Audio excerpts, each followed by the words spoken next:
hey, man, it's exporting fruit. It's certainly not in a war stance. Everybody's been issued gas masks. The Israeli army is one of the best trained in the world, but they're exporting stuff like crazy. In fact, Israel just won a Nobel Peace Prize for mathematics, another one. So it's like Israel continues to produce, and they are living at peace, in my opinion. But this loose Confederacy of Nations is looming on the horizon. We saw 2 weeks ago the Russians putting an S-300 anti-aircraft, anti-missile system in Abkhazia. Abkhazia is the northwestern part of the province of Georgia, the breakaway province of Georgia, okay, which is the southernmost tip of Russia.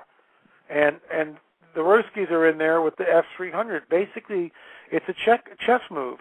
It's a strategic move because that eliminates pretty much the northern route for Israeli planes to strike Iran. And, of course, they do this right before yesterday when they're dumping the fuel rods in. So now the reactor's hot. Within 8 months to a year, Iran will have enough material to build a nuclear bomb. Will they? Who knows? But what's alarming to me is the Russians and Iran, which are the two top nations of the Ezekiel 38 prophecy, are in bed with each other. And that's obvious. That's obvious. And then moving from there, we see the other nations like Turkey just recently turning towards Iran. Now, Turkey's been looking at the West literally for years, ever since Ataturk at the end of World War I.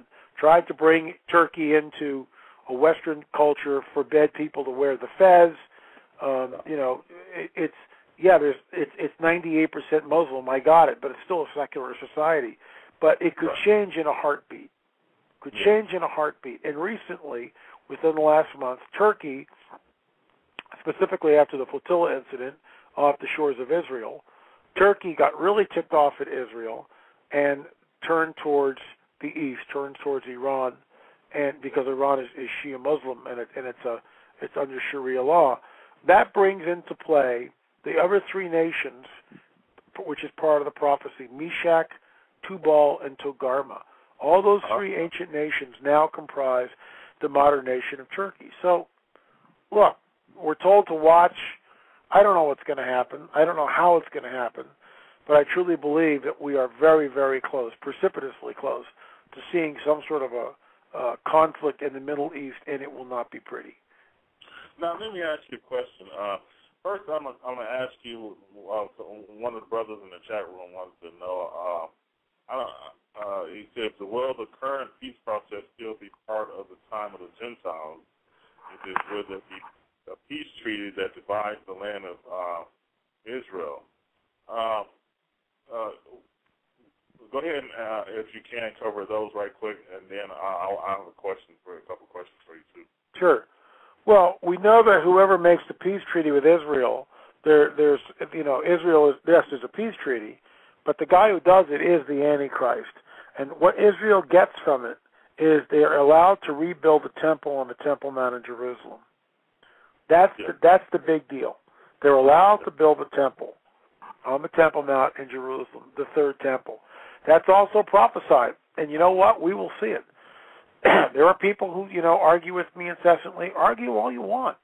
The fact is that prophecy is being fulfilled. You can believe whatever you want to believe, and I'm going to continue to believe what I believe and talk about it incessantly till the cows come home. If you want to argue about it, it's pointless because it goes nowhere. Prophecy is being fulfilled. The Antichrist will cut the deal, will divide the land, and will create some sort of a treaty which will allow the Israelis to rebuild their temple on the Temple Mount. And then whoever does that, I blogged about this at my blog on Friday. Watch Iraq for the strong man. Watch the king of Jordan make a move. Could be wrong, that's all speculation on my part. And it's not prophecy, it's just speculation. But it's a good, well thought out scenario. If you want to read that, go to lamarzulli.wordpress.com and you can check that out and the other blogs that are there. Okay, all right. What do you think is the? Because I'm kind of mixed up where it says that he shall confirm the covenant or strengthen the covenant for 1 week.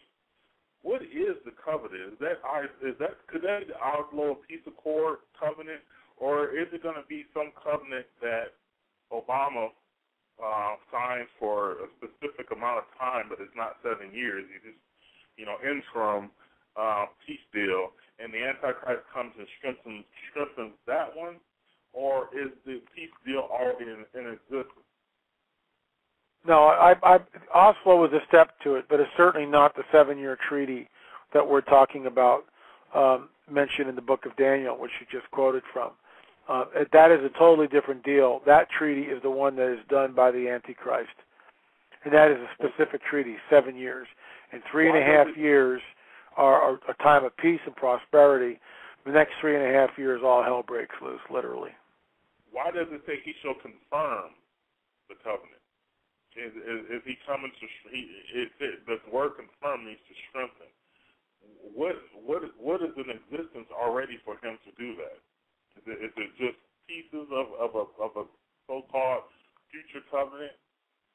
I mean, is it the people from the West made a deal with, and then all war broke out?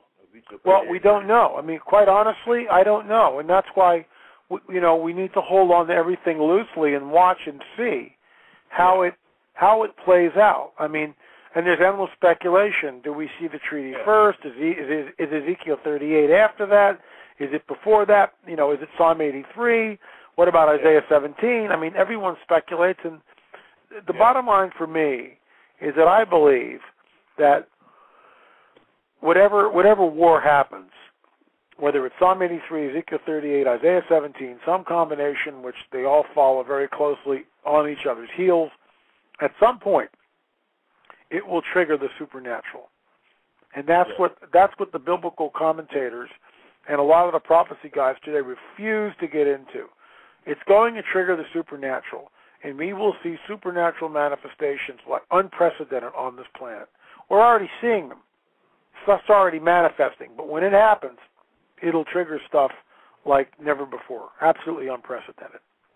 Yes, indeed. I have a caller. His name is Michael Parker. He's one of the brothers on the Blog Talk Radio with his radio program. Mike, are you there? Yeah, brother. Hey, go. You have a question you want to ask? Yeah, you were actually getting right into what it was that I wanted to ask him, and in reference to the Obama being involved. Let's hypothetically speculate that Obama does conquer for his administration a peace treaty with Abbas, with the Palestinians, and with Netanyahu and Israel. Right.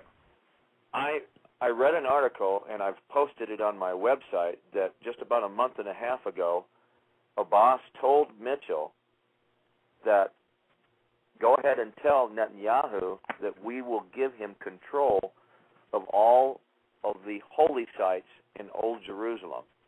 Now, there was no specific detail of that. What would that consist of other than the Temple Mount, if that was true?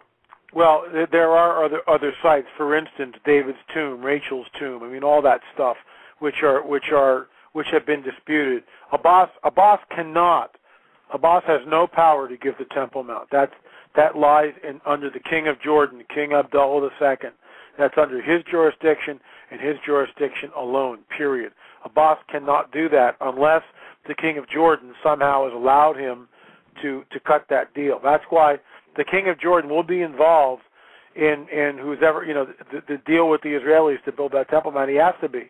The King of Jordan is the Hashemite king. Hashem is the uncle of Muhammad. So the Hashemites are direct descendants from the Prophet Muhammad.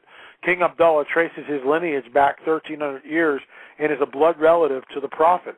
So he has great sway in the Muslim world, both between Sunni and Shia Muslim. He controls the Temple Mount. He also controls the sites of Mecca and Medina. I mean, this guy is huge in the Muslim world.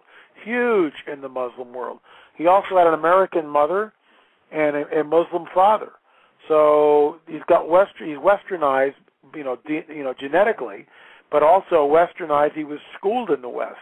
So he's one smart cookie. He's very articulate, very smart, and Jordan really has no oil. So, Jordan got sort of gypped on that, on the whole oil deal. And Iraq now is enervated. They're under the Maliki government, which has been propped up by U.S. forces forever. And I have stated this before. Watch the King of Jordan come riding in on a white horse and bring peace to this, because Iraq is a mess, and everybody knows Iraq's a mess, and Iran is chomping at the bit trying to get that oil. Chomping at the bit. The one guy who can bring peace to the region is the King of Jordan. He's the only guy. Maliki's had, 6-7 years to do it, hasn't done doodly squat. Sectarian violence is the same as it always has been. So this is the scenario, and I blogged about this on Friday. It is a scenario. It's a possibility. It's not biblical, but it's a very strong possibility of happening. And for those of you who are out there who aren't familiar with your history, after World War I, the Hashemites controlled and set up a kingdom in Syria, Iraq, and Jordan. Syria and Iraq, their kingdoms were overthrown by the Ba'ath Party. We all know what happened there. And Saddam eventually took over, and the rest is history. The Ba'ath Party is alive and well in Syria today. But Syria and Iraq, at one point after World War II, when those nations were, or World War I, when those nations were newly formed, Hashemite kings ruled in those kingdoms, as well as Jordan. Now the Hashemites only rule in one area, and that's Jordan. The King of Jordan, about when the Iraqis were considering their constitution, the King of Jordan offered the Iraqis a constitutional monarchy, but it didn't happen, it didn't fly. So just watch what happens. I mean, I've been waiting, and now that the United States has pulled out, and why now? I mean, this is the worst possible time for U.S. forces to be leaving that place. It's all orchestrated, in my opinion. This is what I write about. I've written about this before. If I'm right, then we will have witnessed a Luciferian dialectic. And a Luciferian dialectic is this: conflict, counter-conflict, synthesis. The conflict is 9/11. The counter-conflict is Afghan, but then we go into Iraq. The synthesis is the King of Jordan riding into Iraq, creating a petrodollar new capital in Baghdad, or not in Baghdad, I'm sorry, the ancient city of Babylon, which he resurrects with petrodollars now that he'll have at his disposal. He then solves the 70-year-old conundrum in the Middle East, right, or 60-year-old conundrum in the Middle East, I should say, by granting most of Jordan to the Palestinians as their homeland. 75% of the population of Jordan already is Palestinian. He then, because he controls the Temple Mount, allows the Israelis to rebuild their temple on the Temple Mount. And if he does all this, guess who he is? There's no doubt. There can be no doubt. But it remains to be seen, and it's a scenario. But it's certainly a scenario that we could see happen any day.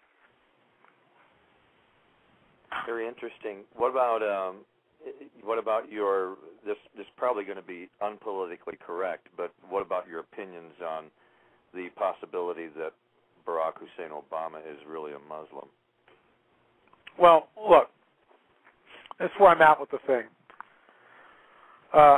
He had a Muslim father. He was in Muslim countries. He was raised and went to madrasas, all right? That's huge. I went to Catholic school as a youngster, all right? And you don't escape indoctrination. You just don't. Then he converts, supposedly, according to Billy Graham, to Christianity. But he sits in the Reverend Wright's church for 20 years. How could you possibly sit there? Is he born again? I would say no. Say absolutely not.